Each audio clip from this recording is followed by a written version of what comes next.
और अब पश्चिम बंगाल के दुर्गापुर से बड़ी खबर है। टीएमसी के पूर्व पार्षद राम प्रसाद हल्दर को गिरफ्तार किया गया है। जबरन वसूली राजनीतिक हिंसा में शामिल होने के आरोप हैं। बर्दवान जिले से बुदबुद से गिरफ्तारी हुई है। कोर्ट में पेशी के दौरान हल्दर ने विरोध किया। प्रदर्शनकारियों ने चोर चोर के नारे लगाए।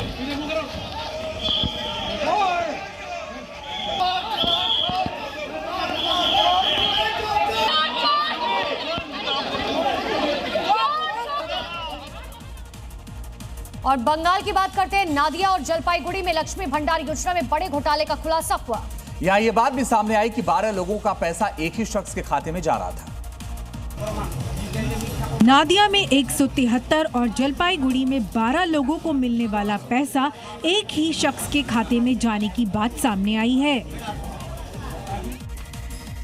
जलपाईगुड़ी के नयाबाड़ी प्रधानपाड़ा इलाके में एक व्यक्ति को लक्ष्मी भंडार का पैसा मिल रहा था, जिसकी पहचान लतीफ रहमान के तौर पर हुई है और उसने इस बात को कबूला है। इससे पहले नादिया के कृष्णानगर 2 ब्लॉक में 173 पुरुषों को इस योजना का लाभ मिलने की खबर सामने आई थी। खबर है अग्निकांड के बाद एक्शन में है सरकार। अवैध होटल पर शिकंजा कसा जाएगा दिल्ली सरकार की तरफ से। अवैध होटलों का बिजली कनेक्शन काटा जाएगा, साथ ही पानी का कनेक्शन भी कटेगा। होटलों, नर्सिंग होम की जांच होगी। फायर सेफ्टी मानकों की भी जांच की जाएगी।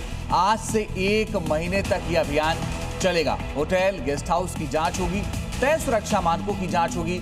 उल्लंघन करने पर कड़ी कार्रवाई होगी।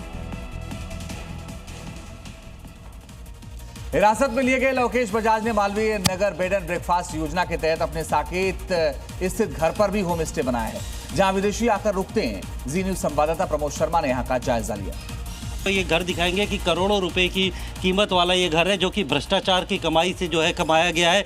किस तरीके से नियम कायदों को ताक पर रखकर जो B&B होता है, बेड एंड ब्रेकफास्ट, उसका लाइसेंस लेकर जो है कई होटल खड़े किए गए थे। और विदेशी जो टूरिस्ट यहाँ पर आते थे, इलाज के लिए आते थे और मेडिकल टूरिज्म के नाम पर आते थे, उन्हें ठहराया जाता था।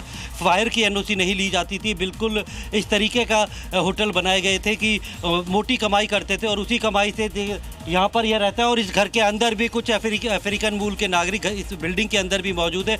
तो ये संभावना जताई जा रही है कि कहीं यहाँ पर भी इसी तरीके का स्टे रहने के लिए तो नहीं बनाया हुआ।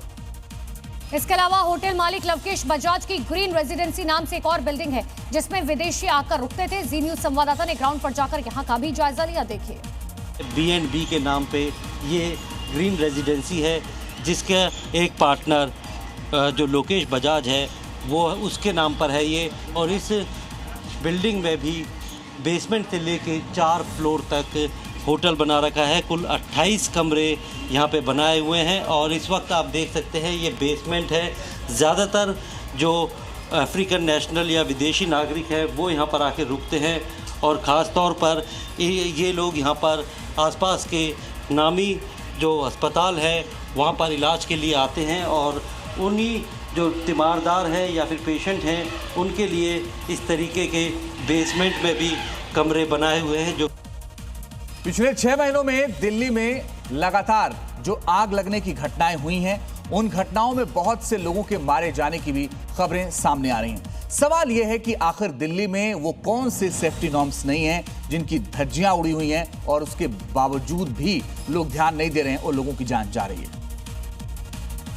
क्योंकि सवाल है कि आखिर होटल में जब 6 कमरे बनाने की इजाजत थी तो 25 कमरे कैसे बन गए? बिना फायर NOC के होटल कैसे चल रहा था? कमर्शियल बिल्डिंग में बिना मंजूरी होटल चलाने की परमिशन किसने दी?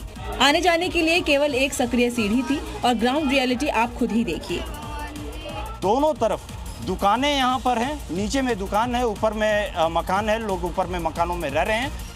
यहाँ सभी घरों में हमें बेसमेंट दिखाई दिया। बेसमेंट में एग्जिट और एंट्री पॉइंट भी एक ही दिखा है।